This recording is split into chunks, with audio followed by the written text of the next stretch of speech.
Hola a todos y a todas. En este capítulo de hoy vamos a ver los ángulos de Euler. Después de un tiempo sin subir vídeos de física, centrándome en una lista de reproducción que he hecho completa de cálculo multivariable y ahora mismo que estoy intentando completar dentro de lo posible, porque este es otro tema muy extenso, la lista de álgebra lineal. Entonces, voy a hacer un pequeño parón porque considero que ya tenemos los conocimientos matemáticos suficientes para poder ver este capítulo que es muy interesante y con el que voy a cerrar la lista del sólido rígido. Los ángulos de Euler no son más que un sistema de coordenadas, pero en vez de coordenadas con dimensiones de longitud, como puedan ser las típicas x y z de toda la vida, pues es un sistema de coordenadas angular, donde los tres números que necesitamos para poder determinar un punto en el espacio de tres dimensiones, pues van a ser tres ángulos. En concreto, pues si tenemos una situación reducida a dos dimensiones, que pues como si estuviéramos viendo este dibujo de perfil, ¿de acuerdo? Está solo el eje X y el eje Y, pues tenemos aquí un sólido cuyo contorno he marcado en color azul oscuro y nosotros, que estamos en un sistema de referencia inercial, esto va a ser muy importante porque que quede claro que el capítulo de hoy, de los ángulos de Euler, voy a tratar solo en magnitudes cinemáticas hasta la velocidad. El tema de que esto esté acelerado, pues eso ya en todo caso con el tiempo, pues iré completando las listas de reproducción porque lo que se ve en primero de carrera en el tema del sólido rígido, los sistemas no inerciales se ven reducidos, pues si habéis seguido esta lista que os digo, pues veréis que yo la dinámica del sólido rígido que he tratado es cuando los tensores de inercia de estos sólidos son constantes, cuando los torques son paralelos a las aceleraciones angulares. Todo esto son casos especiales, que son los más fáciles, y como digo, pues ya en todo caso en el futuro, si me veo, pues ya iré complicando esta historia. Así que de momento, pues lo que tenemos aquí es nosotros, un sistema típico laboratorio, y este sólido, que puede estarse moviendo a una velocidad constante, nosotros lo que haremos será señalar un punto, pues por ejemplo este punto P, y definirlo como el origen de un sistema de coordenadas propio al sólido. Este punto P generalmente suele ser el centro de masas, más que nada porque aquí estáis viendo que he puesto en color rosa un eje de rotación y este sólido está rotando con una velocidad angular omega, pues lo más normal en estas condiciones fáciles de las que os estoy hablando es que el eje de rotación atraviese el centro de masas y entonces tendríamos un sistema sólido rígido pues facilillo. Y luego ya pues nosotros lo que haremos en este sistema propio, sea pues por ejemplo como digo el centro de masas, pues será definir cualquier punto del sólido, que es lo que a nosotros nos va a interesar, pues como veis que aquí pues he puesto un vector en color un poquito azul más oscuro señalando este punto Q. Entonces nosotros definiríamos pues como una especie de transformaciones de Galileo en las que tenemos que un vector que aquí no he puesto para no complicar mucho este dibujo, pero este vector R que voy a poner sería un vector que desde el sistema O verde apunte al punto Q del sólido.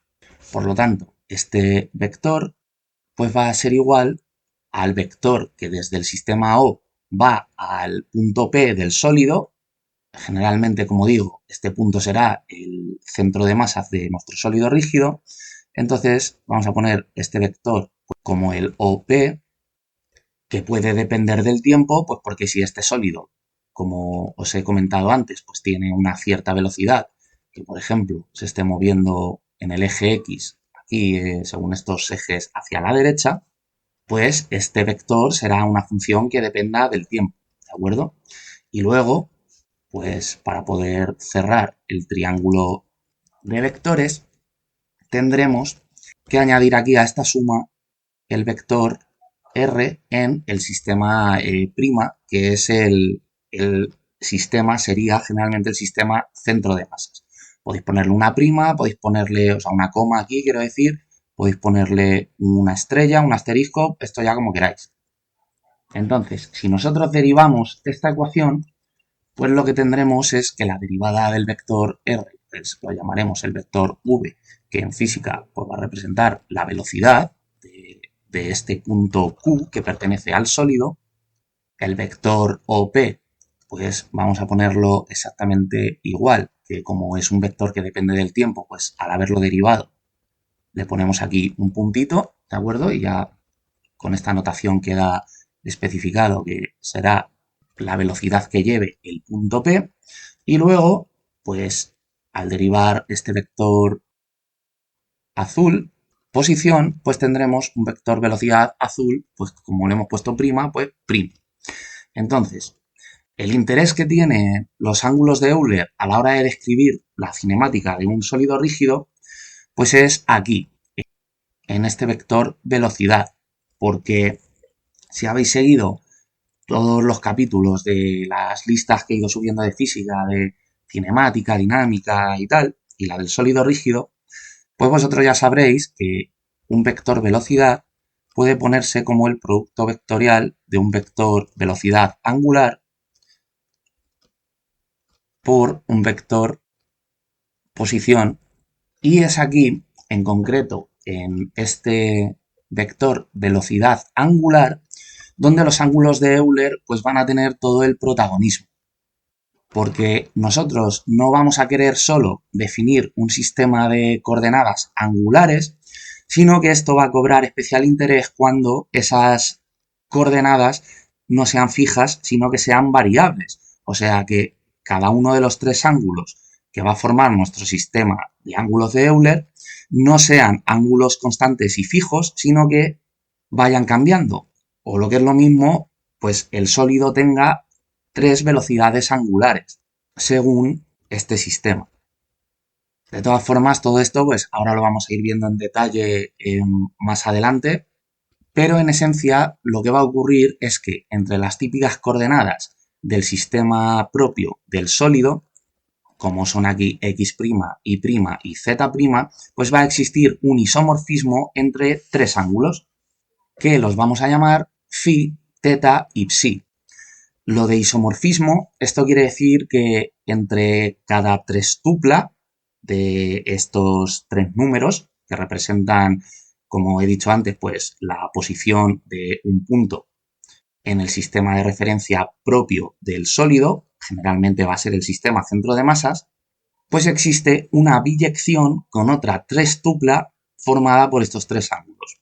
¿De acuerdo? O sea, esto, si queréis visualizarlo como diagramas de Venn, pues tenemos una bolsa que representa un conjunto donde cada punto son tres números, pues existe una única flecha que de cada punto de ese conjunto va a otro punto de otro conjunto donde las tres tuplas de ese segundo conjunto pues son ángulos. Entonces, antes de pasar al desarrollo matemático, pues voy a comentaros que ahora vamos a ver en concreto los ángulos de Euler, la utilidad que tienen en la física, porque justo cuando esos tres ángulos que os digo, o sea, phi, teta y psi, no sean constantes, sino que estén todo el rato cambiando, pues el sólido va a describir tres movimientos que coinciden con los que hacen, por ejemplo, los planetas girando alrededor de una estrella, que son el movimiento de precesión, el de nutación y el de spin. Entonces, yo desconozco si Euler cuando planteó estas ecuaciones o este desarrollo matemático, esto fue casualidad o fue buscado, no tengo ni idea, pero los ángulos de Euler representan esa realidad física. Pero podríamos preguntarnos qué interés tiene, pues más allá de esta peculiaridad que vamos a ver ahora, que formar un sistema de coordenadas angular en vez de un sistema de coordenadas con dimensiones de longitud. Pues bueno, esto tiene aplicaciones, por ejemplo, en la robótica.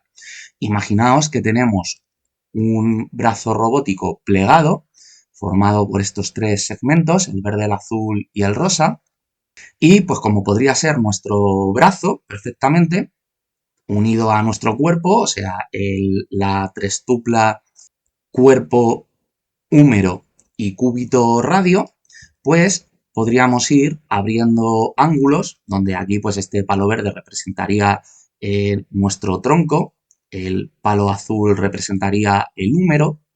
Entonces, si giramos un primer ángulo, pues podemos abarcar una posición.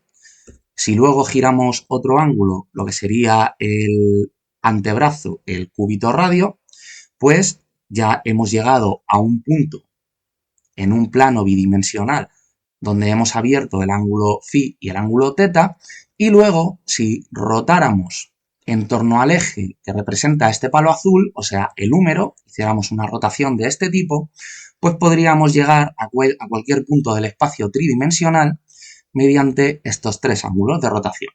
El primero que hemos abierto, de tronco húmero, el segundo hemos abierto del húmero al cúbito y el radio, y luego hemos girado el cúbito radio un ángulo en una dirección perpendicular a lo que sería el plano que contiene esta pantalla si estamos viendo esto de perfil que parece bidimensional, ¿de acuerdo? Entonces, pues esta es la utilidad que tienen los sistemas de coordenadas angulares. Si nos imagináramos que aquí en este último punto pues tuviéramos una mano, pues entonces podríamos alcanzar cualquier punto abriendo tres ángulos de esta forma pues que os acabo de poner aquí.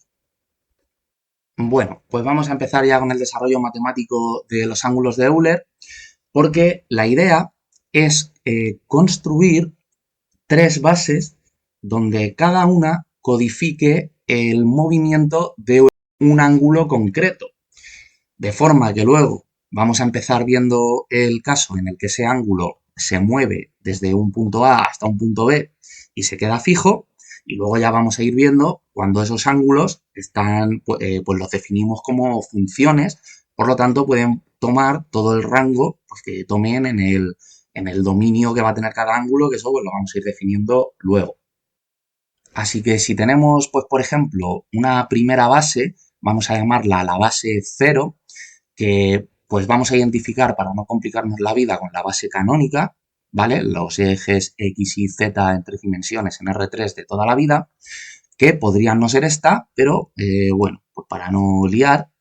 Entonces vamos a definir la base 1, que sería la siguiente, como esta de aquí, donde en vez de los vectores X, Y y Z, pues nos hemos movido mediante un cambio de base a los vectores Fi1, Fi2 y Fi3.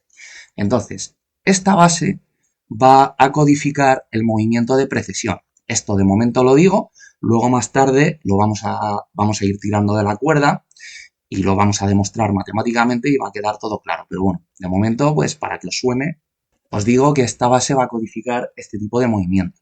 Entonces, si nosotros tenemos la base canónica, vamos a girar en torno al eje Z un cierto ángulo phi y se nos van a quedar los ejes puestos de esta manera.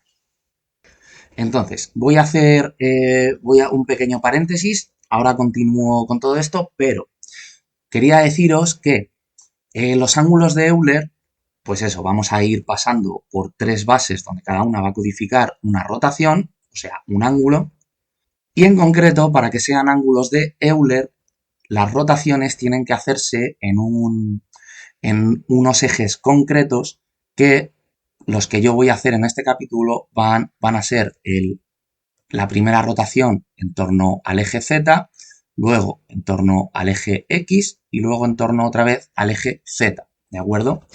Siempre que sean ángulos de Euler, el primer eje en torno al cual rotamos y el tercero tienen que ser el mismo, ¿de acuerdo? O sea, entonces aquí, pues bueno, puede haber un montón de combinaciones de ángulos de Euler.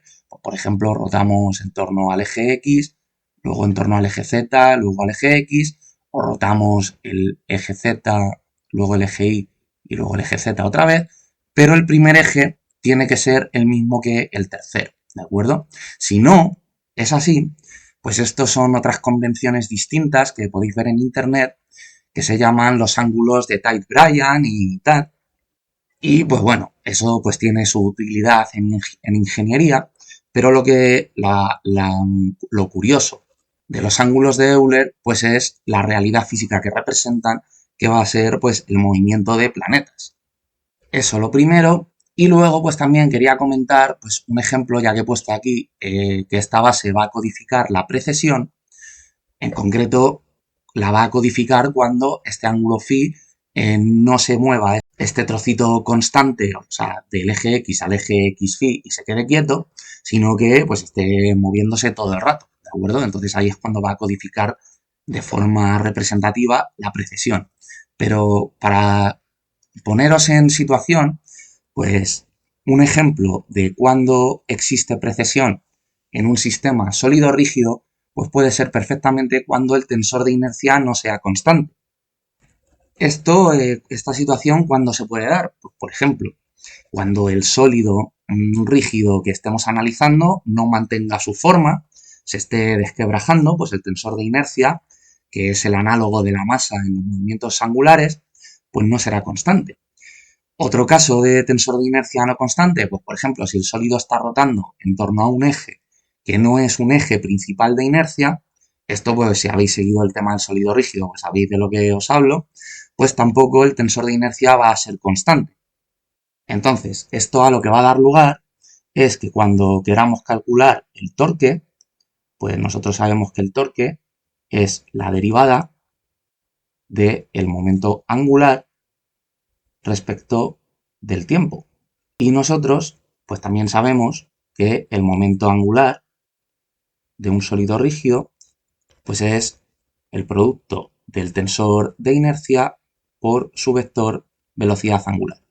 Entonces, aquí lo que ocurre, pues es que si el tensor de inercia no es constante, cambia con el tiempo, pues en esta derivada tenemos que hacer la derivada de un producto. Tenemos que derivar primero el tensor de inercia y multiplicarlo por la velocidad angular, más el tensor de inercia por la derivada de la velocidad angular respecto al tiempo.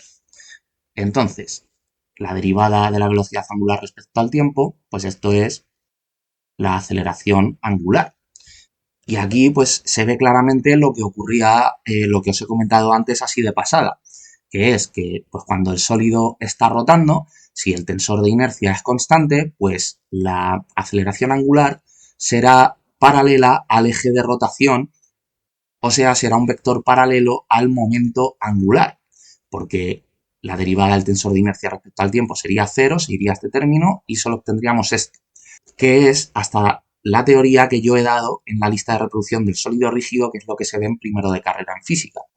Pero en el caso en el que esto no sea así, pues ya la derivada del tensor de inercia, esto no se anula, sería distinto de cero, y ya tendríamos que el vector torque pues no es paralelo al vector momento angular. Y esto lo que ocasiona es que haya una precesión. O sea, que el eje de rotación, que será el eje que contenga el vector momento angular, pues haga también un giro. O sea, si tenemos que el tensor de inercia no es constante, esto implica que pues no es paralelo a la aceleración angular. O sea, el sólido precesionará.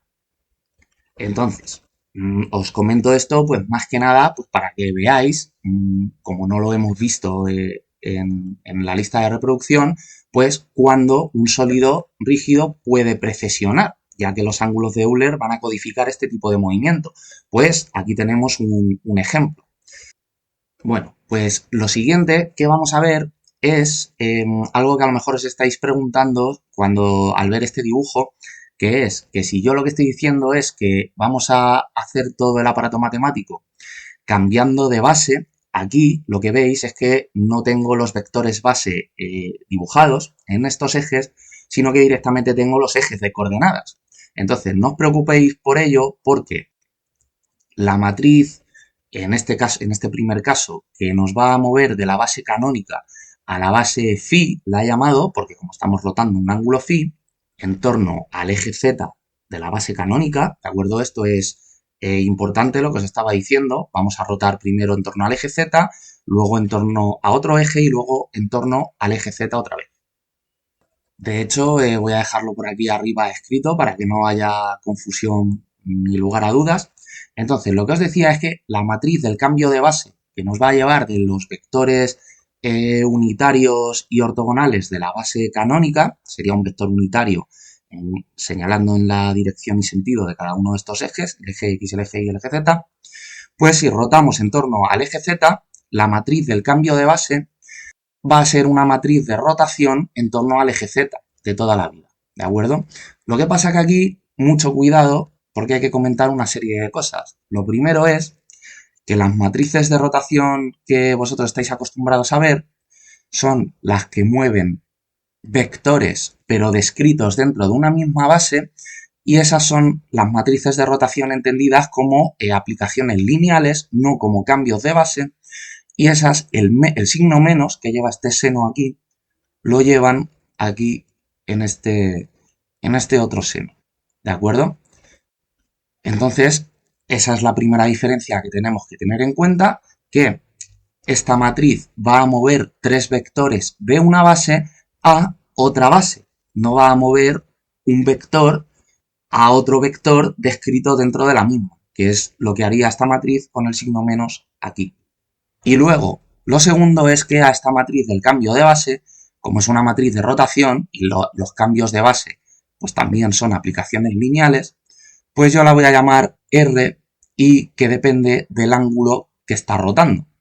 Pues en este caso, un ángulo phi en torno al eje Z. Entonces, esta matriz de aquí va a ser la del cambio de coordenadas y esta otra de aquí, que es igual, va a ser la del cambio de base. Lo que ocurre es que estas matrices que pertenecen a un grupo que se llama el grupo SO3, que codifican las rotaciones en R3, la O del SO3 significa ortogonal. Entonces, estas matrices cumplen una propiedad que es la siguiente, que es la inversa de una matriz ortogonal es igual a su traspuesta. O sea que si yo quiero invertir esta matriz, lo único que tengo que hacer es transponerla. Pero si nosotros definimos el cambio de base de esta forma, la matriz del cambio de coordenadas sabemos que es la inversa de la traspuesta. Y entonces, la inversa y luego traspuesta de una matriz ortogonal, pues como la inversa es la traspuesta, pues tenemos que al final nos queda la traspuesta de la traspuesta y esto es la misma matriz. Por eso la matriz del cambio de base y la del cambio de coordenadas es la misma. No confundir con la matriz de una aplicación lineal que dentro de una misma base mueve un vector en una posición a otra posición, que entonces es así que se diferencia respecto de las matrices que son aplicaciones lineales que cambian de base, como que unas son la traspuesta de la otra. Por eso, si hacéis la traspuesta de esta matriz, pues queda la matriz de la aplicación lineal que transforma vectores, o sea, las coordenadas de vectores dentro de una misma base, que es la que tiene el menos aquí, que es esta misma matriz, pero aplicándole la operación de transponer, ¿de acuerdo? Por eso es muy importante que antes de ver este capítulo tengáis claro todos estos conceptos de las aplicaciones lineales, los cambios de base y tal. Por lo tanto, como mover una base o describir el sistema de coordenadas a efectos prácticos va a ser igual, se hace con la misma matriz, pues entonces, aunque vamos a hacer referencia a bases, los dibujos y luego las operaciones que haga con matrices las voy a hacer en referencia a las coordenadas, ¿de acuerdo? De forma que, pues, en este nuevo sistema de coordenadas, cuando hayamos movido la primera base, las coordenadas x phi, y phi y z phi en la base e phi 1, e phi 2 y e phi 3 se van a obtener de multiplicar esta matriz de rotación a las coordenadas x y z de la base canónica, ¿de acuerdo? Si queréis sustituir aquí, pues como digo, los vectores, o sea, las coordenadas por vectores, pues no habría ningún problema. Pondríamos aquí el phi1, phi2 y phi3. Esta matriz de rotación sería la misma, sería la base que nos lleva de la canónica a la base phi, y aquí pondríamos pues los vectores de la base canónica, el X, Y o y EZ, o si queréis pues E1, E2 y E3. O sea, esto ya pues como queráis, ¿de acuerdo? Pero en esencia que esta matriz es la misma que aquí con las coordenadas. Y ya pues lo que podríamos hacer es pasar esto a un sistema de ecuaciones de la siguiente forma. Pues tenemos las coordenadas en la base phi, vienen en función del ángulo phi, que ahora entraremos en análisis de si es constante o no es constante, y también son función de las antiguas coordenadas, de x, de y y de z.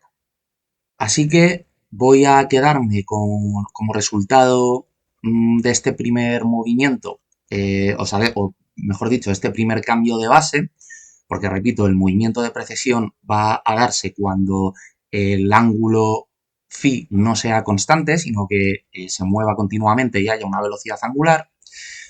Y vamos ya pues con la base 2, que va a codificar el movimiento de nutación. Entonces ya pues con esta segunda base voy a ir un poco más deprisa, porque espero que todo esto ya de lo de la aplicación lineal y el cambio de base y la matriz de cambio de coordenadas pues haya entendido bien.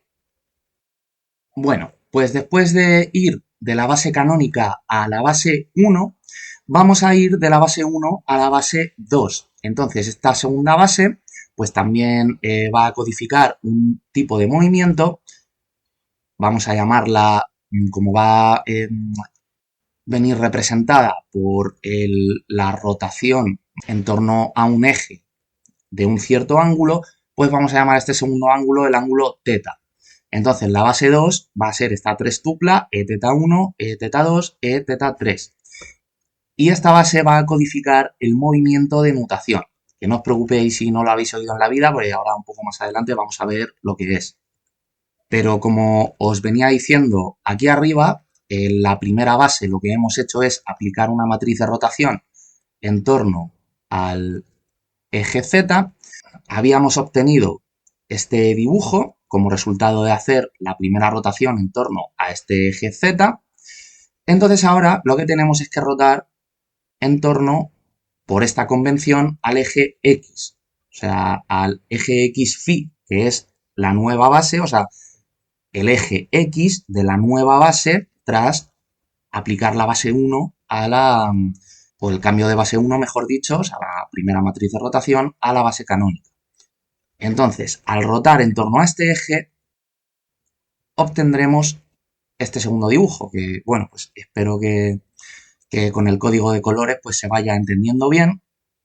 Si no lo tenéis mucha visión espacial, porque entiendo que esto verlo cuesta al principio, pues hay vídeos en YouTube y si os metís en la Wikipedia, hay GIFs que os ejecutan sobre un sistema de referencia estas tres rotaciones y se puede ver visualmente, valga la redundancia, un poquito mejor. Pero vamos, en esencia es que después de rotar en torno al eje Z primero y ir del sistema verde a este sistema azul, rotamos en torno al eje X del sistema azul y obtenemos este sistema rosa. Entonces, la rotación, el ángulo que hemos rotado en torno a este eje de aquí, pues es el ángulo teta. Entonces, veis que el eje sobre el que hemos hecho la rotación es el eje X, pues este se queda invariante, no rota ningún ángulo, y rotan los antiguos, el eje Y phi azul y el eje Z phi azul.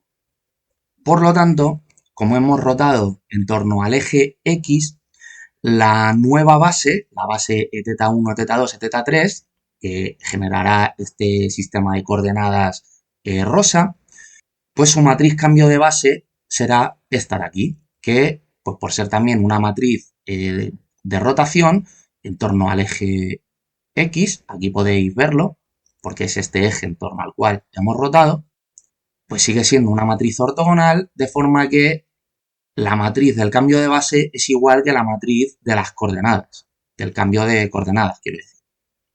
Así que si hacemos como antes, pues representamos matricialmente el cambio de coordenadas. Las coordenadas en la base phi nos dan las coordenadas en la base teta cuando multiplicamos esta matriz de rotación en torno al eje X al sistema de coordenadas azul, ¿de acuerdo? Pues como veis aquí en el dibujo. Y pues esto lo podemos poner también como un sistema de ecuaciones, si no queremos ponerlo de forma matricial, de esta forma. Entonces, aquí es donde cobra importancia porque ya se nos están acumulando dos rotaciones. Lo que os decía de si los ángulos que rotamos los rotamos un cierto recorrido angular y ahí se quedan, como en el ejemplo que os he puesto del brazo robótico cuando se estaba moviendo, o si en cambio lo que tenemos es que esos ángulos están cambiando todo el rato y por lo tanto, tanto la base 1 como la base 2 pues van a ser bases móviles, que dependan de, pues en última instancia, pues van a depender del tiempo. Pero si no ocurre eso, pues lo que vamos a tener es que no existe movimiento de precesión, o sea, el movimiento que codificaba la primera base, precisamente por haberse movido solo un ángulo constante, no va a existir este tipo de movimiento porque, repito, los tres movimientos que vamos a ver, precesión, nutación y spin, están relacionados no con el ángulo, sino con la velocidad angular. O sea, vamos a necesitar que el ángulo relacionado con cada una de las matrices de cambio de base esté en constante movimiento todo el rato. Si se mueve simplemente un cierto recorrido y se detiene, no va a haber este tipo de movimientos, ¿de acuerdo? Entonces, esto es lo que pongo aquí. Si no existe movimiento de precesión, esto implica que x phi, y phi y z phi, o sea, estas coordenadas de aquí, pues van a ser un número, van a ser una constante, porque lo único que habremos hecho es hacer un cambio de base y luego otro. Y entonces, en ese caso, al ser constantes estas coordenadas azules, pues las coordenadas rosas solo dependerán del ángulo teta, en realidad del ángulo teta y también de estas coordenadas, ¿de acuerdo? Pero para no liar aquí con dependencias en los argumentos de estas funciones, pues no lo especifico, no lo pongo explícitamente, ¿de acuerdo? Ahora, al final, a nosotros lo que nos va a interesar es únicamente el ángulo, pero ya sabéis que en los cambios de coordenadas, las coordenadas nuevas, si yo hago un cambio de base a una base prima, la coordenada x' se define como una función de las tres coordenadas antiguas y la coordenada y' nueva exactamente igual y la coordenada z nueva pues más de lo mismo, ¿de acuerdo? Entonces yo aquí solo estoy poniendo el ángulo, pero en realidad pues también habría que poner las coordenadas anteriores al cambio de base que estamos ejecutando en cada momento. Pero claro, si esto no es así y el ángulo phi, que es el que hemos movido en el cambio de base 1, si este ángulo está en continuo movimiento, pues ahora x phi, y phi y z phi son funciones del ángulo phi, aparte de las coordenadas de las que se han movido antes del cambio de base, ¿de acuerdo? Lo que acabo de poner aquí. Entonces, en ese caso, es mejor explicitar estas coordenadas azules como lo que serían si el ángulo phi está en constante movimiento, que no es más que este sistema de ecuaciones. O, en definitiva, sustituir este vector o estas tres coordenadas en este cambio de base por lo que en realidad es, que es una matriz de rotación en Z, que es la que nos ha movido de la base canónica a la base 1, o sea, la que codifica el ángulo phi, para que aparezcan tanto la información del primer ángulo que hemos rotado como el segundo que estamos rotando ahora. Entonces, en ese caso, pues quedaría esto de aquí. Y si multiplicáis estas dos matrices, ya lo pongo directamente para no perder tiempo, porque imagino que sabéis de sobra multiplicar matrices, pues la matriz de rotación compuesta por estas dos rotaciones individuales sería esta de aquí. Entonces, aquí, pues bueno, esto puede interpretarse de dos formas. La primera es simplemente al multiplicar las dos matrices de cambio de base, pues lo que tenemos es que esta matriz lo que nos lleva es de la base canónica a la base 2 directamente, o sea, a la base teta, sin pasar por la base phi. Pero también se puede interpretar o nos está diciendo que si existe movimiento de precesión, o sea, si el ángulo phi no se ha movido a un ángulo fijo, sino que está continuamente girando en torno al eje z, nuestro sólido, o sea, la base 1 es una base móvil y está todo el rato girando, entonces va a existir movimiento de precesión, que, insisto, aunque os esté diciendo que existe este tipo de movimiento, ahora más adelante, cuando hablemos de velocidades angulares, lo voy a demostrar matemáticamente, ¿de acuerdo? Pero para que más que nada os vaya sonando. Entonces, en este caso, conviene describir el sistema en el que nos encontramos con los dos ángulos.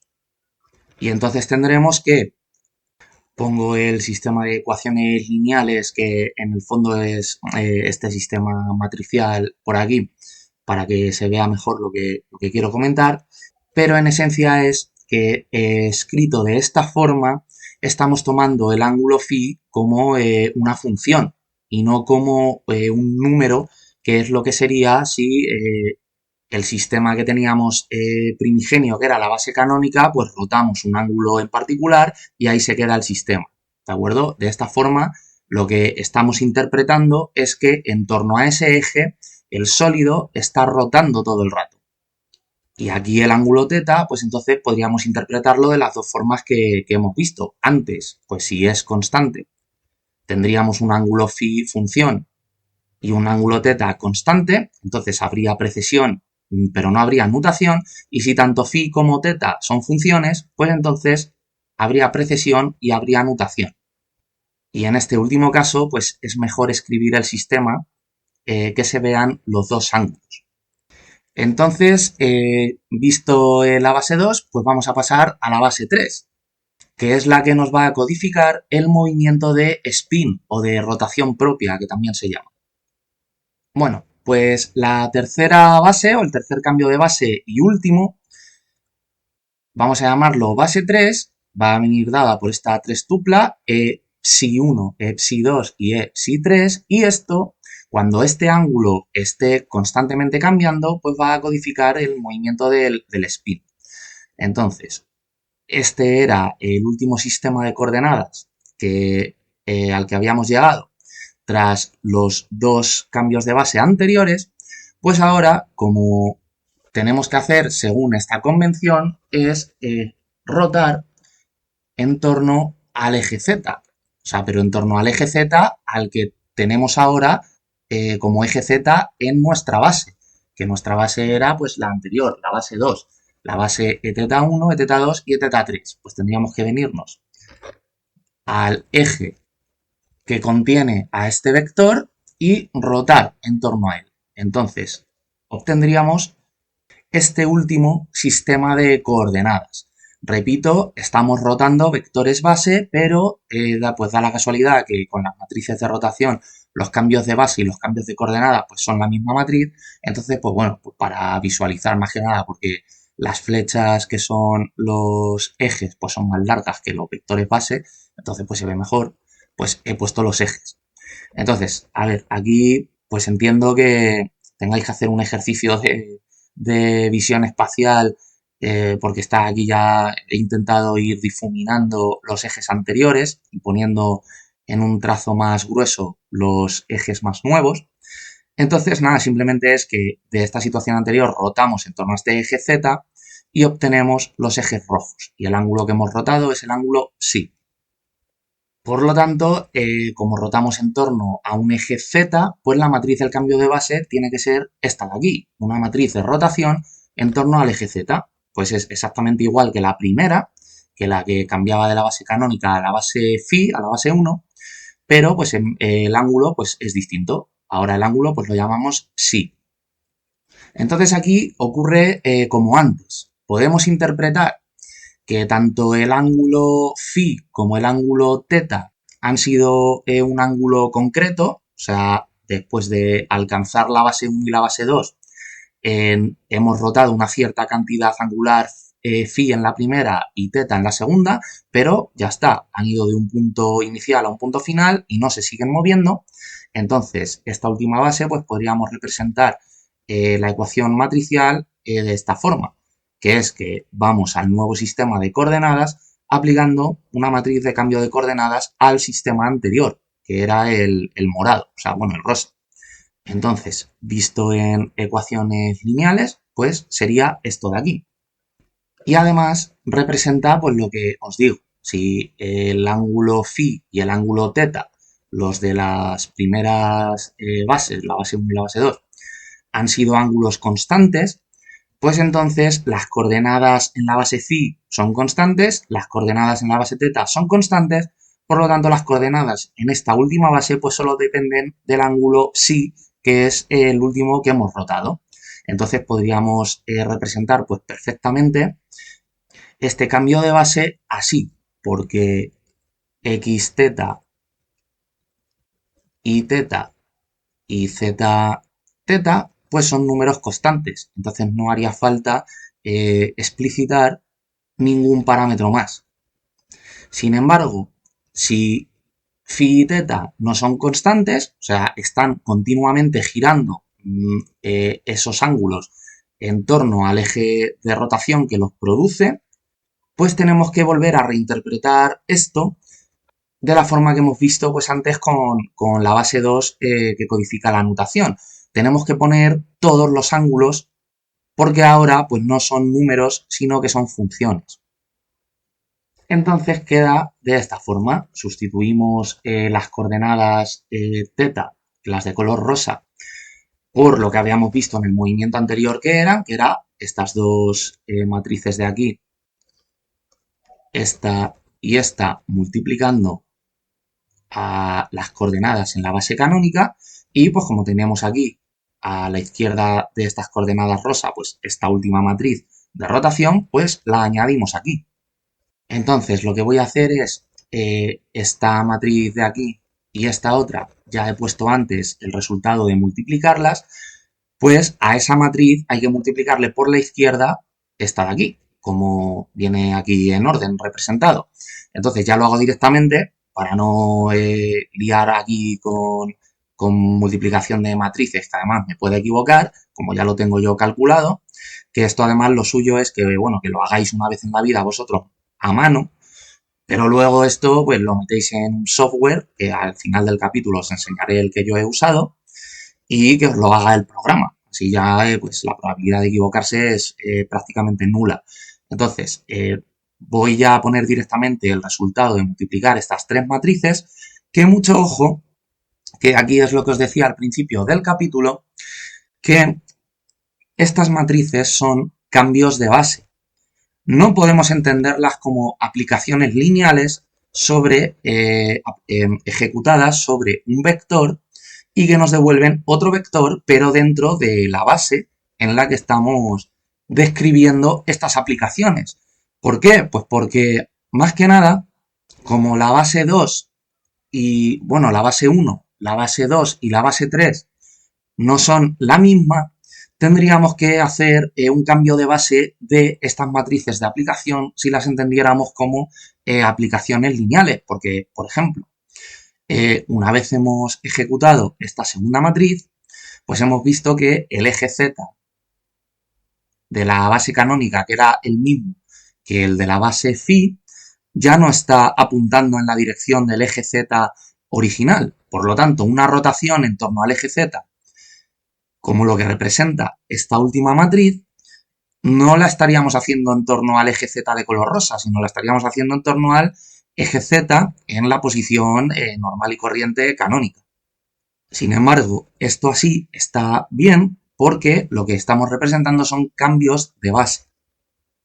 Entonces, entendidos de esa forma, sí que podemos aplicar a la base 2 esta matriz de rotación en torno a su eje Z y que la matriz pues venga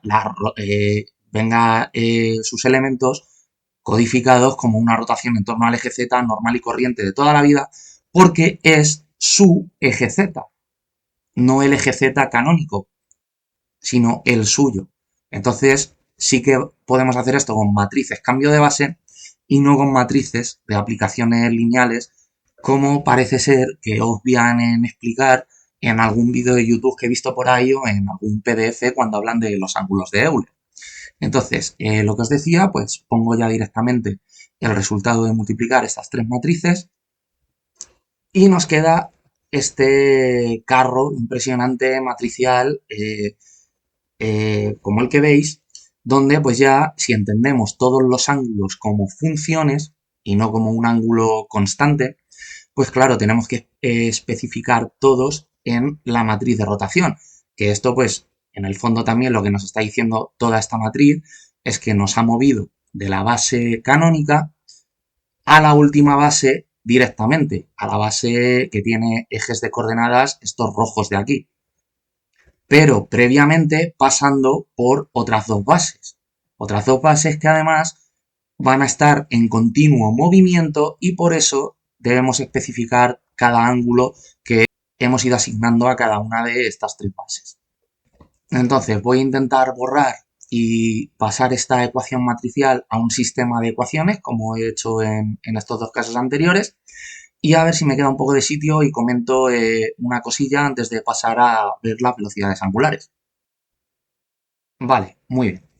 Aquí he recopilado todo el esquema general del movimiento desde la base canónica, o puede ser la canónica o cualquier otra, ¿de acuerdo? Pero para no liar, el paso desde la base canónica a la base final por estas tres bases intermedias, siendo la base 3 la base final, obviamente, donde aquí, tanto en este sistema de ecuaciones lineales como en este, tenemos el caso en el que los movimientos angulares que codifican las bases anteriores a la que remarcan estos sistemas ha sido constante, por lo tanto podemos reducir el sistema a estos dos, pero luego si esos movimientos angulares son funciones, van a estar todo el rato girando en torno a sus respectivos ejes de rotación, tenemos que especificar cada uno de los ángulos y entonces tenemos este sistema en la segunda base y este último sistema en la tercera, que es donde yo quería llegar y que representa pues lo mismo que hemos ido viendo en los casos anteriores. En este último caso, cuando ponemos todos los ángulos, o sea, tenemos la matriz de rotación enorme esta que he puesto anteriormente, que viene aquí, podríamos obtenerla de este sistema igual, pues si existe movimiento de precesión y existe movimiento de nutación, o sea, el ángulo phi y el ángulo teta no son un ángulo concreto, sino que son funciones, entonces las coordenadas en la base phi son funciones del ángulo phi, las coordenadas en la base teta son función de phi y de teta, y las coordenadas en la última base, en la base psi, son coordenadas, o sea, son funciones, perdón, de los tres ángulos, de phi, de teta y de psi. Entonces, puesto que esta última base, con la base psi, la base 3, con sus ejes de coordenadas x psi y z psi, es la última. Y aparte, si tanto phi como teta y como psi están cambiando continuamente, la matriz de cambio de base de la canónica a la base psi codifica estos tres ángulos, pues vamos a renombrar el sistema de coordenadas de la base 3 en vez de como x psi y z psi, vamos a renombrarlo como el sistema x mayúscula, y mayúscula y z mayúscula. Entonces ya hemos visto que la base que nos lleva de la canónica a la última, a la base psi, pues es esta matriz enorme que es la composición de las matrices del cambio de base de... claro, esto hay que escribirlas al contrario, hay que escribirlas de derecha a izquierda porque se aplican, así que vamos a ponerlo así, de la canónica a la base phi. Luego tendríamos otra matriz por aquí, cambio de base, de la base phi a la base teta. Y luego tendríamos otra matriz por aquí que iría de la base teta a la base psi. Y bueno, si queréis llamarlas por la R, pues esta, bueno, insisto, van aplicadas de... Esta sería la primera que se aplica. Esta sería la matriz R de rotación que solo dependía de phi, que era una rotación en torno al eje Z. Esta era una rotación en torno al eje X en la base phi, que la habíamos llamado a la del cambio de coordenadas, que es igual que la del cambio de base, R de teta. Y esta última, pues será R de psi, ¿de acuerdo? O sea, simplemente le llamo R a la que cambia de coordenadas y B a la que cambia de base, pero son la misma matriz. Entonces, podemos definir este producto de tres matrices, como la matriz enorme que hemos visto, y en vez de llamarla la matriz cambio de base de la canónica a la base psi, como vamos a renombrar las coordenadas en esta última base, pues vamos a llamarla, ya que codifica la rotación de tres ángulos, como la matriz de rotación que depende de phi, de teta y de psi. Entonces, esta matriz, por ser una composición de matrices ortogonales, pues sigue siendo ortogonal y tiene las mismas propiedades que tienen este grupo de matrices, pues que tienen determinante igual a 1, la inversa es igual a su traspuesta, etcétera, etcétera. Pero lo importante es que ahora, en el último sistema de coordenadas, vamos a tener esta relación, que es que vamos a pasar de las coordenadas en la base original o canónica a las coordenadas en la última base mediante una matriz de rotación que codifica tres ángulos, que además van a ser funciones. Y entender lo que hemos hecho de esta manera es lo que nos va a llevar a que haya un isomorfismo entre estos tres ángulos, vistos como una trestupla, y las coordenadas del sistema en la primera base y las coordenadas del sistema en la última base. O sea, vamos a tener que X mayúscula, Y mayúscula y Z mayúscula son isomorfos a phi, teta y psi, y también X minúscula, Y minúscula y Z minúscula, las coordenadas de la base original, van a ser isomorfas a phi, teta y psi. Con isomorfos, ¿qué quiero decir? Que, bueno, esto, tanto que las coordenadas últimas como las primeras son isomorfas a las coordenadas angulares, es lo que nos va a poder permitir definir un sistema de coordenadas angulares, que es lo que son los ángulos de Euler. Y el isomorfismo viene porque entre estas dos coordenadas, las que obtenemos en la última base y de las que partimos, sean las canónicas u otras distintas, como vienen relacionadas por esta matriz de rotación que depende de tres ángulos, significa que para cada valor de phi, teta y psi, hay un valor distinto de x mayúscula, y mayúscula y z mayúscula. Y para verlo con estas coordenadas, pues bueno, nos llevamos esta matriz como la inversa al otro lado, que la inversa pues es la traspuesta, y ocurre lo mismo con estas otras. Lo que significa que a cada vector, ya sea en este sistema o en este otro, le corresponde una única trestupla de ángulos. O sea que no se produce ambigüedad y se produce una biyección. Y esto se ve muy fácil porque, bueno, haciendo un análisis por el rango de esta matriz de rotación. Si nosotros calculáramos el determinante de la matriz de rotación que depende de los tres ángulos, pues bueno, podríamos morir en el intento haciendo el determinante de esta matriz enorme o como nosotros sabemos que esta matriz de rotación de tres ángulos es la composición de tres matrices de rotación, o sea, es el producto de R psi por R teta y por R phi, pues debe cumplirse por las propiedades de los determinantes que el determinante del producto sea el producto de los determinantes. Entonces, el determinante de R de psi multiplicado por el determinante de R de teta y multiplicado por el determinante de R de phi tiene que ser lo mismo que calcular el determinante de la matriz de rotación entera. Y ya aquí es más fácil y puede verse rápidamente si lo hacéis que estos determinantes dan todos 1, que además lo he comentado antes porque como pertenecen al grupo de las matrices de rotación, al grupo SO3, pues el determinante de todas estas matrices es unitario.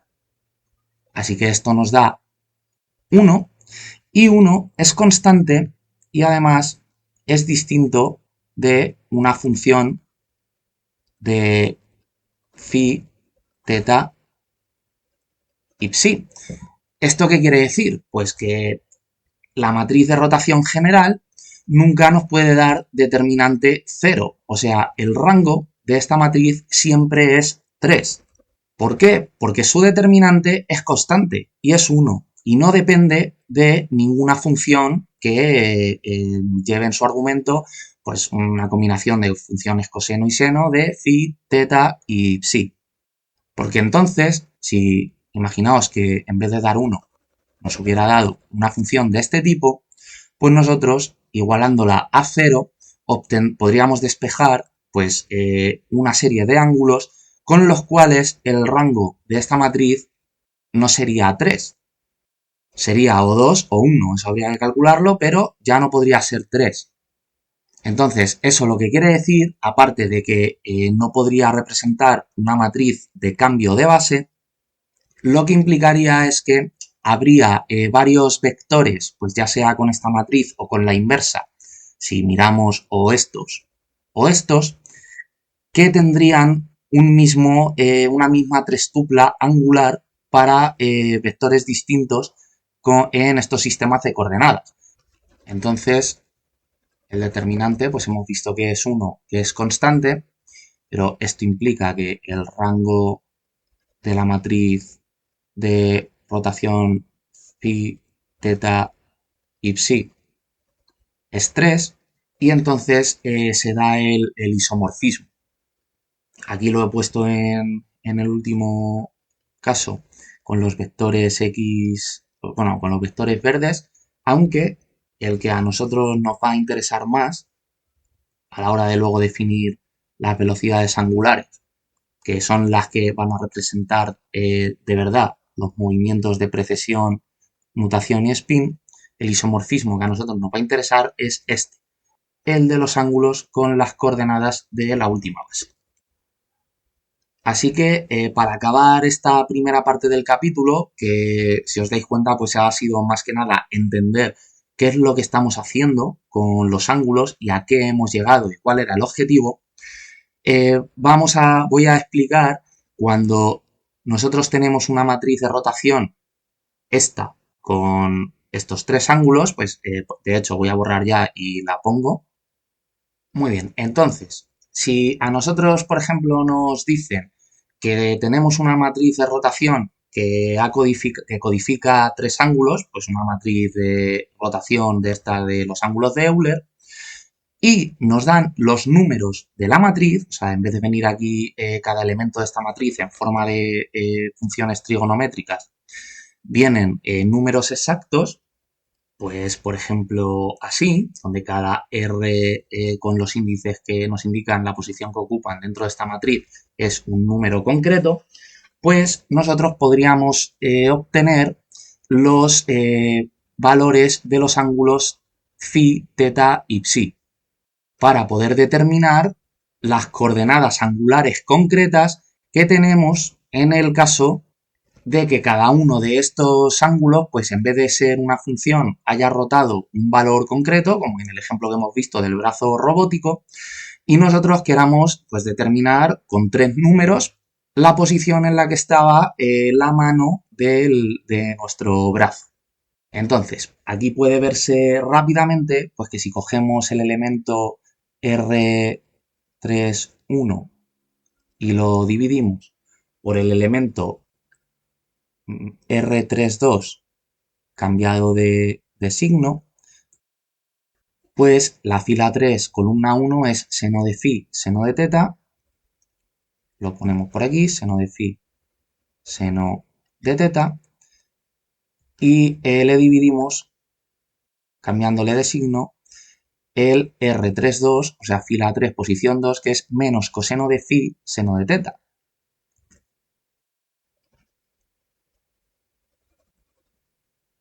Vale, entonces, en el denominador se cancelan estos signos menos de aquí y luego se nos cancela seno de teta. De forma que nos queda seno de phi entre coseno de phi, o sea, nos queda tangente de phi. Y ya, pues si queremos despejar el ángulo phi, pues es tan fácil como hacer la función inversa de la tangente. Entonces el ángulo phi es igual a la arcotangente de el elemento que ocupa la posición 3, 1 dividido entre el elemento que ocupa la posición 3, 2 cambiado de signo. Si nosotros cogemos ahora el elemento, el R1, 3 y lo dividimos por el R2, 3, pues vemos que el que está en la fila 1, columna 3 es seno de teta, seno de psi,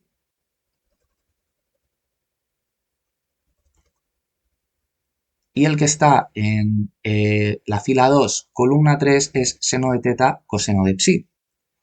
Por lo tanto, seno de teta, coseno de psi.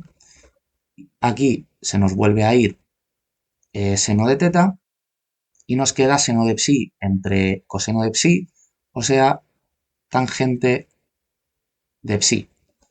Despejando psi con la función inversa, pues nos queda que este ángulo es igual a la arcotangente del elemento 1, 3 entre el elemento 2, 3. Y esto es muy importante que no se me olvide, que es que como acordaos, el ángulo phi era el que rotaba en torno al eje z en la primera base y el ángulo psi es el que rotaba en torno al eje z en la última, bueno, en la penúltima en realidad, lo que pasa que ese eje queda invariante. Al rotar sobre él, significa que estos dos ángulos pueden tomar pues todo el rango de valores en los valores angulares son periódicos, lo que quiere decir es que phi va a pertenecer al intervalo 0, 2pi, y psi también va a pertenecer al intervalo 0, 2pi. Entonces, vamos a ir ahora por el valor del ángulo teta y lo que tenemos que hacer es coger el elemento que está en la fila 3, columna 1, o sea, fila 3, columna 1 y elevarlo al cuadrado. Entonces, este elemento es seno phi, seno teta, por lo tanto, elevado al cuadrado es seno cuadrado de phi, seno cuadrado de teta. Y luego coger el elemento de la posición fila 3, columna 2 y elevarlo al cuadrado también. Entonces, este es coseno phi seno teta, que elevado al cuadrado pues se va el menos y queda coseno cuadrado de phi es seno cuadrado de teta. Entonces, ahora con esto, pues lo que tenemos es que sumar estos dos elementos elevados al cuadrado, o sea, tendremos que R31 al cuadrado más R32 al cuadrado será igual a esto de aquí, hago un copia-pega para no escribir tanto, más este segundo de aquí, y lo que vemos es que podemos sacar factor común a seno al cuadrado de teta, y nos queda el seno cuadrado de phi más coseno cuadrado de phi. Entonces, pues esta identidad trigonométrica, imagino que ya estáis hartos de encontraros con ella, es 1 y nos queda únicamente seno cuadrado de teta. Entonces, como en la posición R33 pues tenemos solo coseno de teta, pues ya lo tenemos. Lo que tenemos es que coger la suma de estos dos elementos elevados al cuadrado y dividirle el elemento R33 al cuadrado también. Entonces vamos a tener seno cuadrado de teta entre coseno cuadrado de teta, o lo que es lo mismo, tangente al cuadrado de teta. Aquí nos llevamos el cuadrado de la tangente al otro lado como una raíz. Entonces tenemos tangente de teta igual a raíz de esto de aquí. Voy a hacer un copia-pega. Y ya pues despejando teta con la función inversa de la tangente, pues nos queda que teta será la arcotangente de toda esta raíz. Y luego este ángulo de aquí, este va a estar acotado, su recorrido, entre... Y luego el sentido que tiene que todos estos ángulos vengan o se obtengan mediante la función arcotangente, pues es porque la función arcotangente, según como todos son cocientes, según el signo que tenga el elemento del numerador y el signo que tenga el elemento del denominador, podemos conocer en qué cuadrante estamos. Lo dejo por aquí en limpio y lo que os decía que de la función arcotangente, que es con la que obtenemos los tres ángulos, cada uno con sus respectivos números, elementos dentro de esta matriz, es porque con la función arcotangente, si conocemos los signos del cociente, o sea, del numerador y del denominador, no hay ambigüedad a la hora de conocer el cuadrante en donde se sitúa este ángulo, que sí que pasa, sí que hay ambigüedad si con las funciones arcoseno y arcocoseno. O sea, lo que quiero decir es que, pues si nosotros tenemos un ángulo alfa, que esto es la arcotangente de más menos A entre más menos B, pero esto es exactamente lo mismo que decir que esto es la arcotangente de la tangente de alfa, porque la arcotangente y la tangente se van, pero la tangente de alfa es seno de alfa entre coseno de alfa. Entonces, más menos A va relacionado con el seno de alfa. A y B pues serían números de aquí, de estos R sub i j. Y luego, más menos B, pues va relacionado con el coseno de alfa. Entonces podemos abrir una convención de signos donde si tenemos en el numerador positivo y en el denominador positivo, pues estamos en el primer cuadrante, que es cuando el seno y el coseno son positivos. Si tenemos el signo en el numerador positivo y en el denominador negativo, pues seno positivo y coseno negativo, eso es el segundo cuadrante en una circunferencia goniométrica, ¿de acuerdo? O sea, siendo este el primer cuadrante, segundo, tercero y cuarto. Espero que esto ya lo sepáis. Luego, si tenemos negativo, negativo, estamos en el tercer cuadrante, que es donde el seno y el coseno son ambos negativos. Y luego, pues si tenemos negativo y positivo, estamos en el cuarto cuadrante. Entonces, con la arcotangente, como al final vamos a hacer cocientes de elementos de esta matriz, pues es mucho más fácil identificar en qué cuadrante estamos con cada ángulo. Bueno, pues vamos a ponernos ya a calcular las velocidades angulares, que es donde vamos a ver más en detalle cómo son los tres tipos de movimiento que codifican cada una de estas rotaciones, o sea, la precesión, la nutación y el spin. Pero antes vamos a poner aquí un pequeño esquema, porque ahora, bueno, antes hemos visto que las matrices R eran las mismas para los vectores de la base y para las coordenadas, y por lo tanto, pues su composición también va a ocurrir lo mismo. O sea, la matriz R, que depende de los tres ángulos, al ser una composición de las R que dependen de uno de los tres, pues tenemos la misma situación. Vemos que el cambio de base se hace con la misma matriz que el cambio de coordenadas, pero cuando queremos calcular la base original, que en este ejemplo pues he dicho que era la canónica, o las coordenadas en la base canónica, pues entonces tenemos que hacer la inversa de esta matriz R. Como la composición de matrices ortogonales sigue siendo ortogonal, pues la matriz inversa es la traspuesta. O sea que si quisiéramos calcular la inversa de esta matriz R, pues hacemos la traspuesta, cambiamos las filas por las columnas y listo. Lo que pasa que ahora, en términos de la velocidad, de calcular la velocidad angular, me voy a quedar solo con la matriz interpretada como cambio de base y voy a quitar la de las coordenadas y voy primero a calcular una serie de cosas con la relación directa, o sea, con la matriz R normal y corriente, y luego calcularé otra velocidad angular con la matriz inversa. La única diferencia que va a haber es que una velocidad angular estará expresada en el sistema azul y otra estará expresada en el sistema verde, siendo el sistema azul el último que hemos llegado tras las rotaciones y el sistema verde pues el original en la base canónica.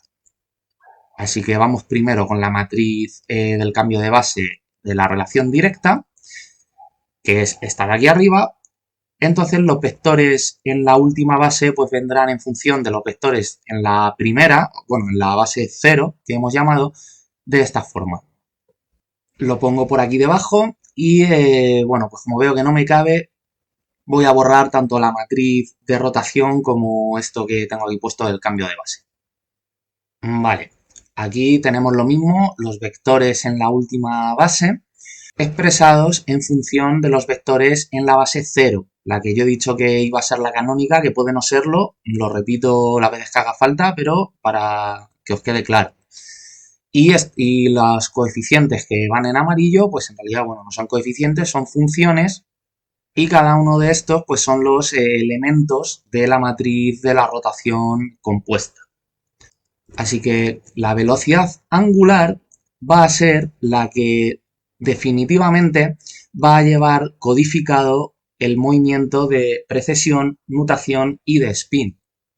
En concreto, va a existir precesión cuando el ángulo phi cambie en el tiempo. O sea, cuando la derivada respecto al tiempo del ángulo phi sea distinta de cero, pues existirá precesión.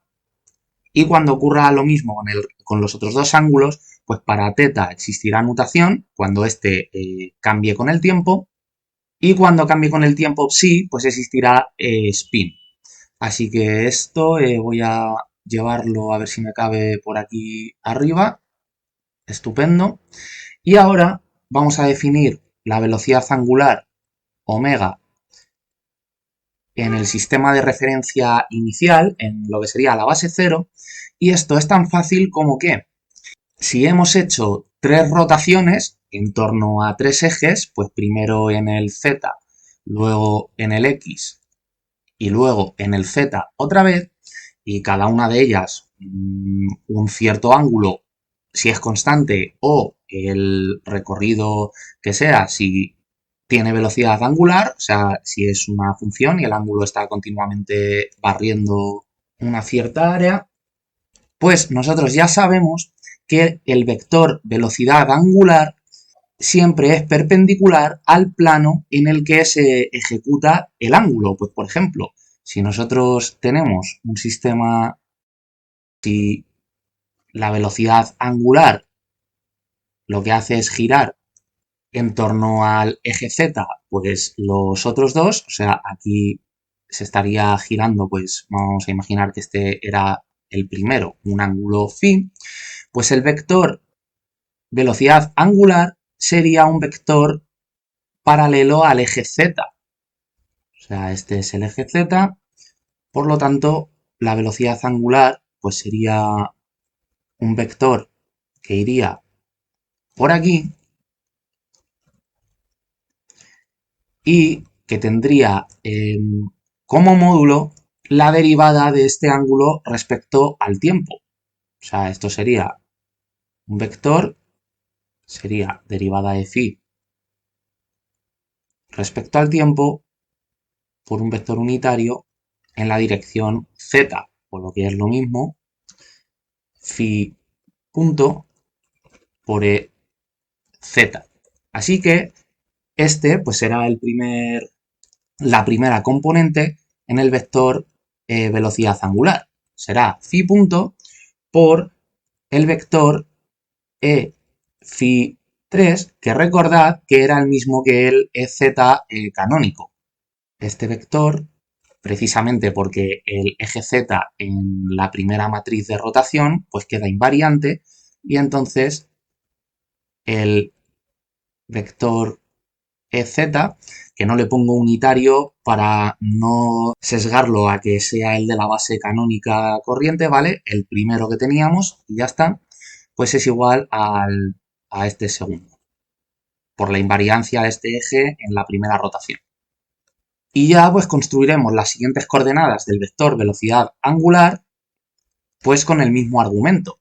Como el segundo ángulo es el ángulo θ, pues la velocidad angular será cuánto cambia este ángulo respecto al tiempo y la dirección de su vector pues irá en el eje en el que rota nuestro sistema de coordenadas mientras barre el ángulo θ.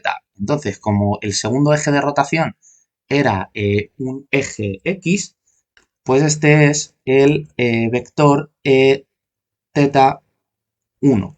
Θ porque era la base θ y 1 pues porque es el número relacionado con la X, ¿de acuerdo? Yo aquí he usado X y Z, pero si usara X1 como la X, X2 como la Y X3 como la Z, pues cada número señala una de las tres. Y por último, nos queda el ángulo psi, pues tendremos que derivarlo respecto al tiempo y este último, pues el eje sobre el cual rota es el que lleva como vector asociado el e psi 3. Lo que pasa que, como hemos renombrado al último sistema con otras letras y otro color, pues este es el vector ez mayúsculo. Aquí podemos ver lo que os digo, si pongo pues todas las rotaciones que hemos ido haciendo en los ejes de coordenadas y que nos han ido llevando por las distintas bases. Y pues en concreto es ver que el vector EFI3, que sería este vector unitario, bueno, o sea, bueno, no tendría por qué ser unitario, perdón, pero el vector de la base, este de aquí, este sería el EFI3, pues vemos que tiene que ser igual al EZ porque estas matrices de rotación solo rotan y no cambian el módulo de los vectores, que eso está relacionado con lo de que tengan el determinante igual a 1. Entonces, hemos visto pues esta identificación ya la teníamos hecha. Vamos a ver que el EPSI 3 es el EZ, porque esto ha sido simplemente hacer una redefinición, ¿de acuerdo? O sea que sería este eje de aquí en torno al cual se hace la última rotación, la que rota el ángulo psi, y entre medias, pues hemos rotado en torno al eje X, a este de aquí. Entonces, este vector sería este de aquí, y lo que vemos es que es igual al x phi. O sea, el vector que lleva x phi asociado, pues sería el phi 1, 1 por la x. Entonces, e teta 1 sería e phi 1. Vale, he borrado esto. Entonces, ahora lo único que tenemos que hacer es, como queremos describir el vector velocidad angular en la primera base, en la base 0, pues es ir cambiando todos estos vectores en función de vectores en esta base. Pues vemos que el primero ya lo tenemos porque es el z verde. El último, que es el z azul, pues en función de los vectores verdes, pues tiene esta ecuación de aquí. Y ya solo nos queda pues encontrar este vector en función de los de la base verde. Entonces, eso es tan fácil como recordar la transformación de coordenadas de la base verde a la base azul, que era esta, o sea, el primer cambio de base que hemos hecho, y lo único que tendremos que hacer es cambiar pues x phi por su vector, como la matriz de transformación es la misma para la base y para las coordenadas, pues cambiaremos x por el ex y por el y, z por el ez, y estos azules de aquí pues por su correspondiente vector. Y tendremos pues este sistema de ecuaciones. Así que vamos, ya utilizo un único color, ¿de acuerdo? Para no estar perdiendo tiempo. Tendremos phi punto por el ez más teta punto por el e phi 1, y el e phi 1 pues es esta ecuación de aquí. Hago el copia-pega y ya pues este sistema de ecuaciones, como no me sirve, pues lo borro. Y ahora psi punto por ez, y ez es esto de aquí, ez azul es esto. Por lo tanto, ya solo nos queda pues agrupar los términos que vaya con cada uno de los vectores unitarios y habremos encontrado la expresión para la velocidad angular. Así que tendremos pues teta punto coseno de phi con el ex más phi más psi punto por seno de phi seno de teta, y todo esto irá con el vector x. Luego, con el vector EI tendremos teta punto por el seno de phi, y aquí más psi punto por, bueno, en realidad sería menos psi punto coseno de phi seno de teta, y todo esto por el vector EI. Y luego ya el último pues sería phi punto más psi punto coseno de teta. Psi punto coseno de teta, todo esto por el vector ez. Entonces, este término de aquí es la coordenada omega x de la velocidad angular, este segundo de aquí es la coordenada omega y este tercero es la coordenada omega z. De forma que ya tenemos en la base 0, en la original que teníamos, la velocidad angular de nuestro sólido en función de estos tres ángulos, pues que hemos llamado ángulos de Euler.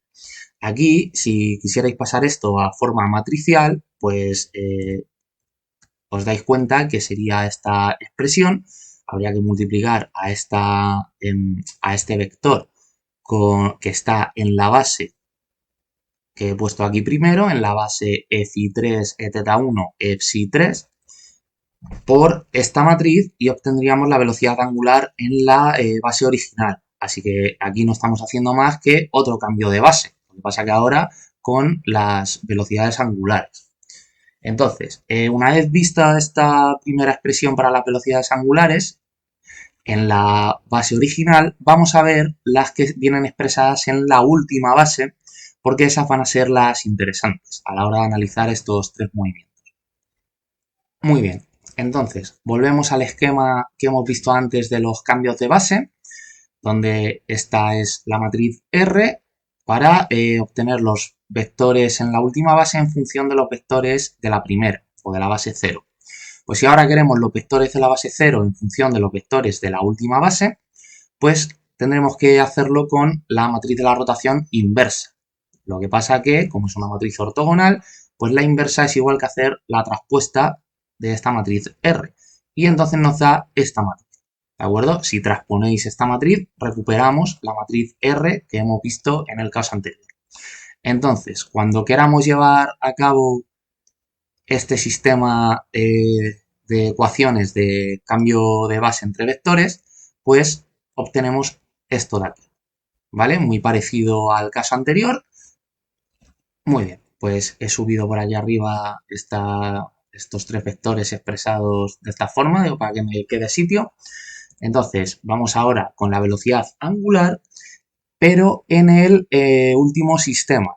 O sea, vamos a llamar, para diferenciarlo, omega mayúscula, pues ya que estamos llamando a sus coordenadas x y z en mayúscula y a los vectores igual, pero con el subíndice de la letra en mayúscula también. Y este vector, pues es exactamente el mismo que hemos visto antes. O sea, lo único que tendremos que hacer ahora es pues expresar todos estos vectores, el EFI3, el ETeta1 y el EPSI3, en función de los vectores azules. Así que eso es muy parecido a lo que hemos hecho antes. En este caso vamos a trabajar un pelín más, pero prácticamente nada. Entonces aquí tendremos phi punto y este vector era el EZ. Lo que pasa que EZ en función de los azules pues es esto de aquí, que por eso he hecho estos cálculos en este orden. Entonces aquí va este cacharro. Luego, este segundo hemos visto que venía dado por esta relación, o sea, el EFI1 es este de aquí. Entonces aquí, por eso decía que vamos a trabajar un poco más. Aquí tendremos que, voy a unirme en esta segunda línea, tendremos que multiplicar coseno de phi al vector EX expresado en la base azul. Y ese es este vector de aquí. Entonces, voy a abrir un corchete, hago un copia-pega, que es este de aquí, cierro el corchete y sumamos seno de phi por EI. O sea, voy a bajar esto un poquito más, que no me cabe, más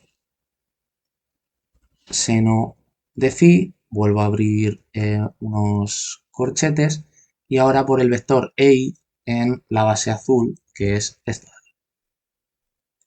Vale, ahora cierro corchetes y ya pues solo, y de hecho se me ha olvidado multiplicar por teta punto a todo esto, pero lo hago ahora mismo.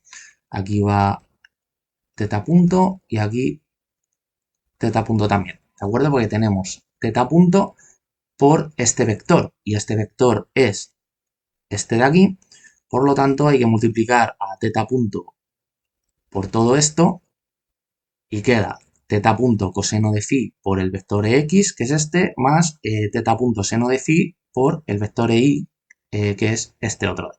Vale, ahora ya, perfecto.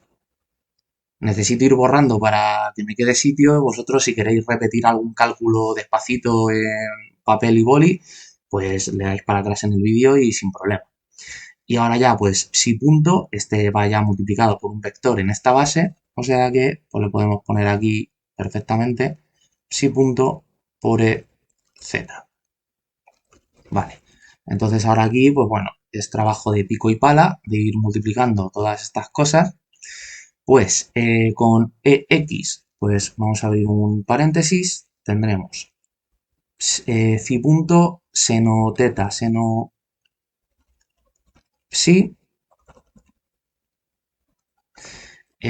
más teta punto coseno phi por lo que vaya aquí con el vector ex, o sea, coseno phi, por lo tanto, coseno phi al cuadrado, coseno psi, menos teta punto coseno de phi, pero vamos a poner primero este seno, o sea, seno phi, coseno phi, y ahora coseno teta, seno psi. Vale, seno de psi, estupendo. Ahora con el vector ex, pues va teta punto seno phi, ¿vale? Más teta punto seno phi, y va pues por este primero, o sea, seno phi cuadrado, coseno de psi, y luego más teta punto seno de phi por esto de aquí, o sea, coseno phi, coseno teta, seno de psi. Y todo esto multiplicado por el vector en x. Luego, vámonos a otra línea para el término, para la coordenada que va con el vector y. Entonces, aquí tenemos phi punto por seno teta coseno psi, ¿vale? Aquí tendremos menos teta punto coseno cuadrado de phi seno de psi. Muy bien, menos teta punto coseno de phi, pero vamos a poner primero este seno, seno phi coseno de phi, eh, coseno de teta, coseno de psi, ¿vale? Y ahora teta punto seno de phi, pero va con este signo menos, o sea, va menos teta punto seno cuadrado de phi con este, seno de psi, ¿vale? Y más teta punto seno de phi con este otro, con esto de aquí.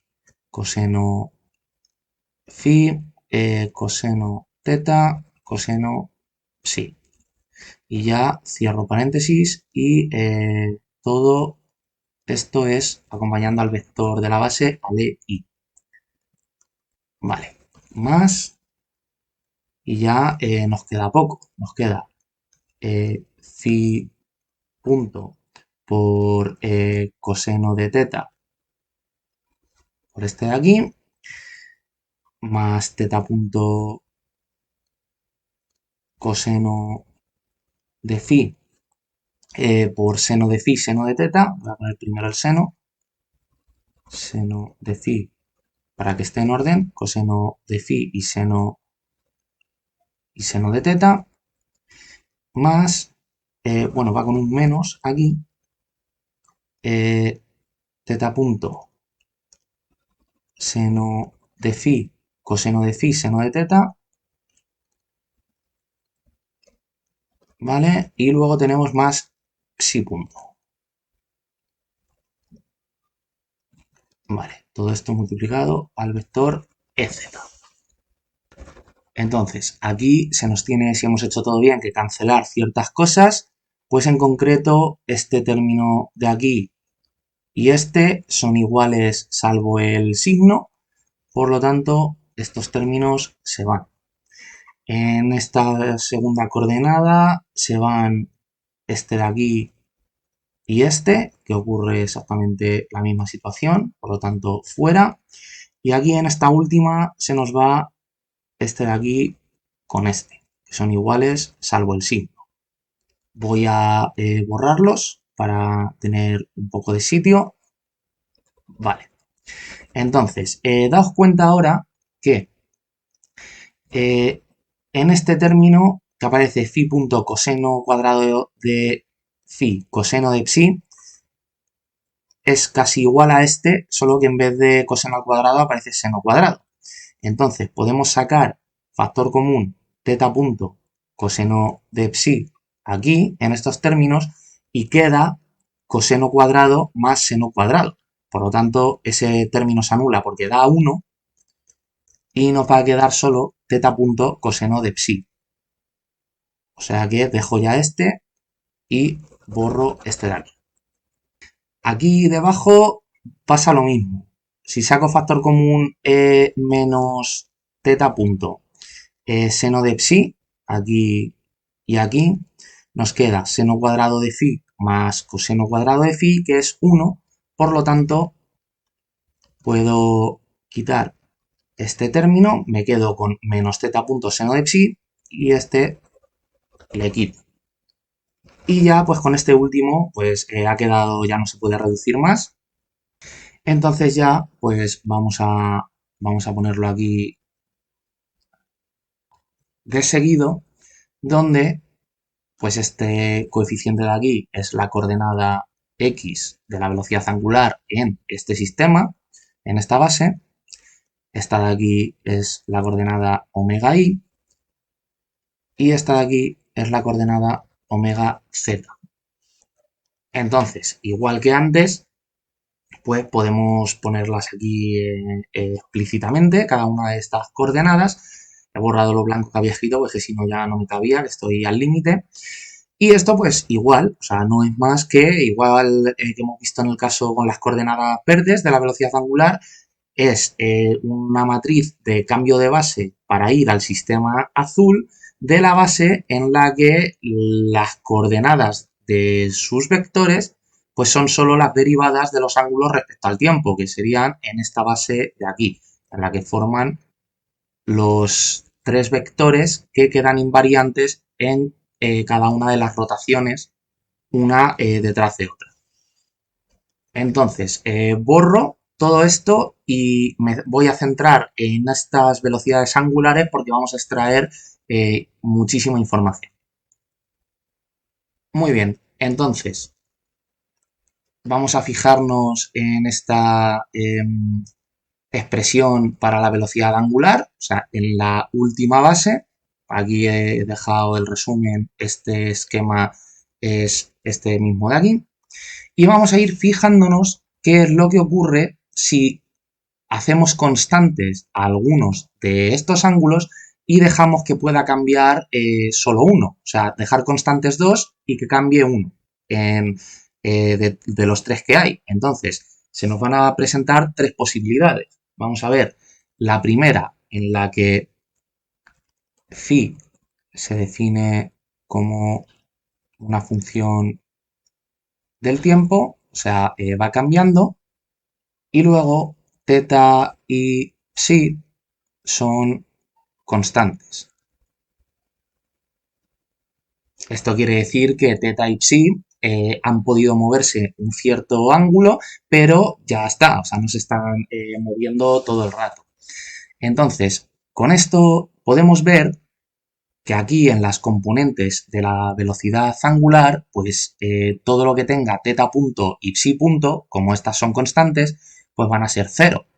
En concreto, pues este término de aquí, este término de aquí y este otro término de aquí. Entonces, esto nos va a dar un vector velocidad angular que va a tener tres componentes. Va a ser el vector velocidad angular, va a ser un vector con coordenada x, coordenada y coordenada z. Y este va a ser, pues vemos que podemos sacar, porque son estas de aquí, podemos sacar phi punto de factor común a todo.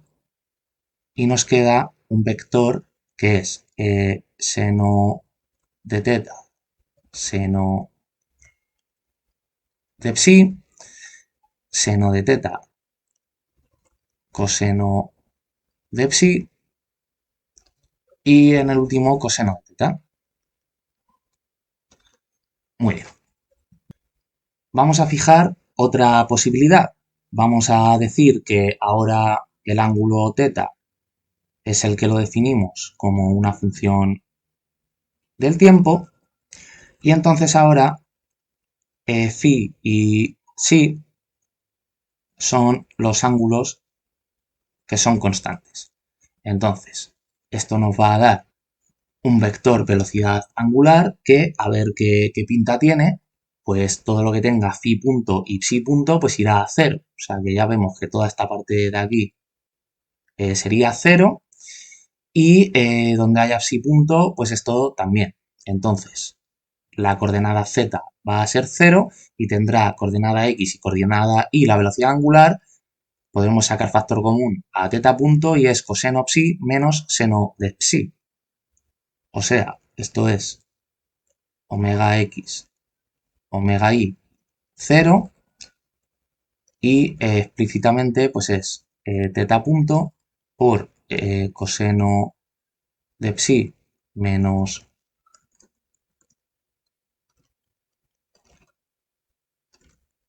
seno de psi y 0. Vale. Y ya por último nos queda el caso en el que hacemos a psi depender del tiempo y entonces son phi y teta constantes. Vale. Entonces, en ese caso, pues vemos que aquí todo lo que tenga phi punto y teta punto se va a ir a cero, o sea, aquí en esta primera todo, en esta segunda todo y en esta última esta parte. Por lo tanto, aquí el vector velocidad angular pues es un vector que solo tiene componente z, o sea, es 0, 0, omega z, y esta componente pues es psi punto por el vector 0, 0, 1.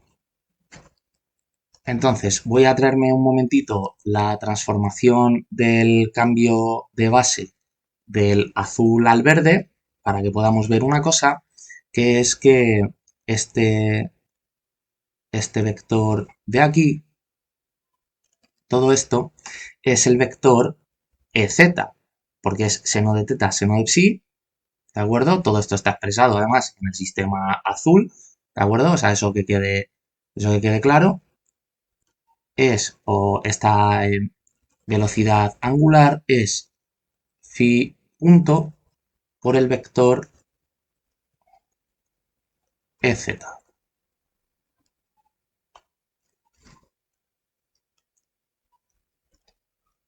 Luego, en este de aquí abajo, esto es un poco más complicado de ver, pero podemos darnos cuenta que, perdón, aquí va teta punto, que coseno de psi menos seno de psi es, si venimos al vector EZ expresado en esta otra base, hacemos teta igual a pi partido por 2, de forma que aquí seno de teta se hace 1 y aquí seno de teta se hace 1 también y coseno de teta es 0, por lo tanto se va esta parte, y luego hacemos la derivada respecto de psi, pues aquí tendríamos coseno de psi ex menos seno de psi y, que es lo que tenemos aquí. Por lo tanto, este vector sería la derivada respecto a psi del vector z y luego aparte evaluado en teta igual a pi partido por 2. Y luego ya pues este último, como esta velocidad angular está expresado en la base azul oscuro, pues este de aquí es el EZ, no tiene más. Por lo tanto, este es psi punto por EZ.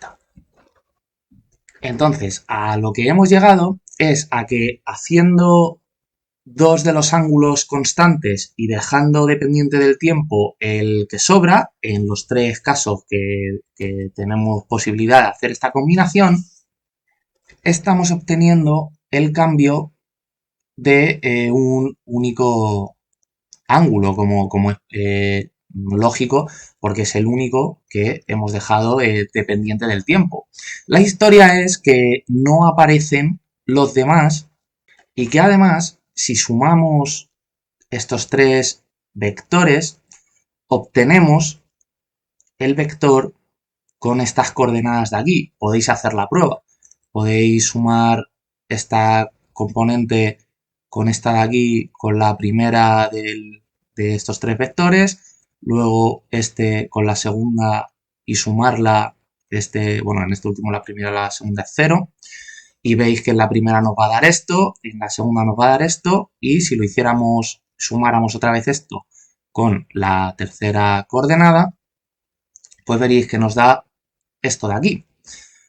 Por lo tanto, esto lo que nos está diciendo es que el movimiento de velocidad angular puede descomponerse en otros tres movimientos.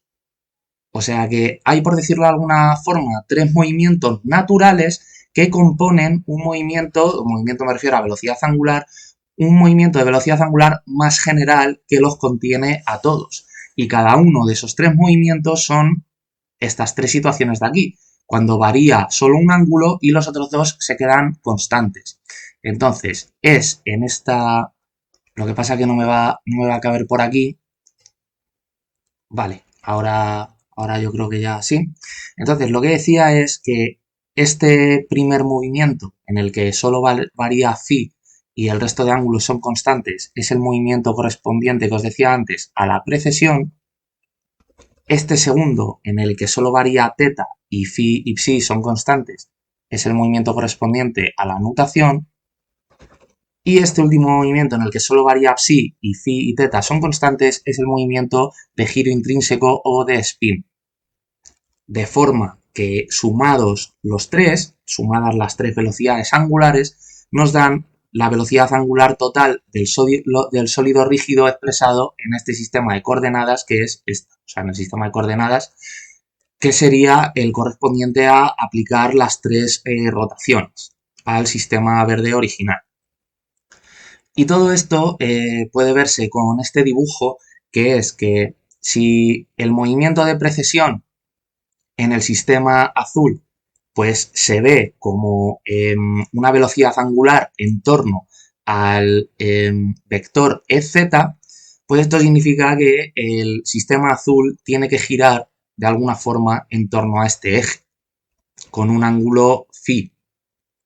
Luego, el movimiento de spin, que sería el más fácil de los tres, pero bueno, voy a dejarme el de nutación en último lugar.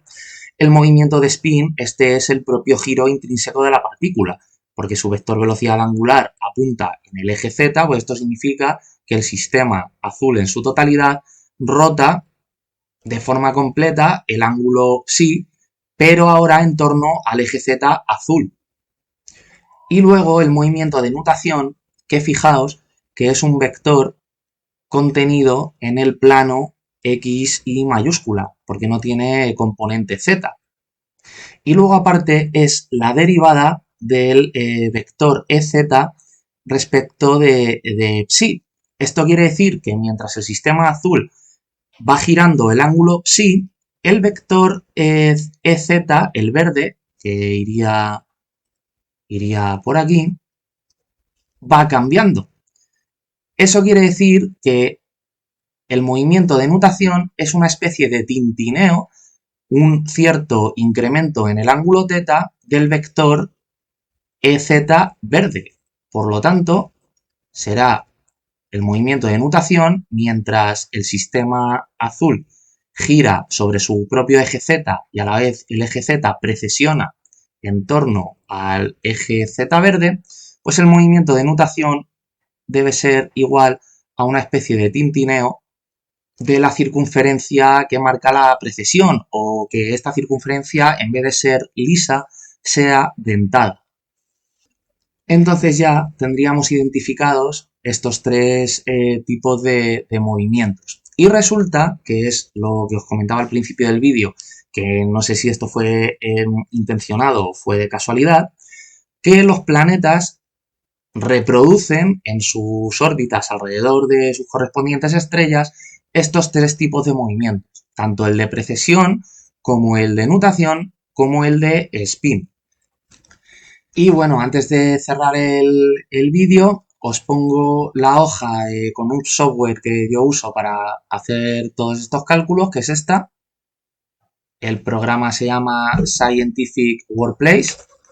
Y bueno, pues aquí tengo calculado que los determinantes de las tres matrices de rotación son 1, que las tres matrices multiplicadas dan la matriz que os he puesto, que la inversa de esa matriz es igual a la traspuesta, el determinante de la matriz total que sale este carro de aquí, pero que si os ponéis a sacar factor común y tal es 1, y luego que el rango de la matriz de la rotación compuesta es 3, ¿de acuerdo? Para eso que hemos hablado de poder establecer el isomorfismo.